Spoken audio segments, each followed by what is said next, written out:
Kaya mo, kunti lang. Nakakagulat talaga itong ano ito. Ano tayo sa nervous dito? Ay, grabe. Ayan, kung naghahanap kayo ng effective na mousetrap, ito ang kailangan ninyo. Tingnan mo naman mga ngipin siya, nakaklamp siya dyan sa ano, kaya hindi siya makakawala. Sensitive yan, pag nagalaw mo ng konti, ay sigurado ka. Kagandahan nito, washable siya. Kapag nakahuli siya, halimbawa may dumi na dyan, pugasan mo lang siya.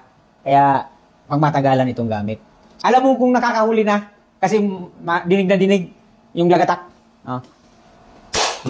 Kaya tingnan mo naman, oh, dinig na dinig. Careful lang po kayo kasi pag naipit talaga kayo, ay sigurado kung sugat ang kamay ninyo.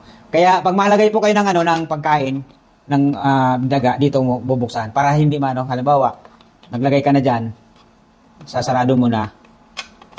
Saka mo igaganyan, oh. Yan. Tipis lang ito, magaan ang papel. Kung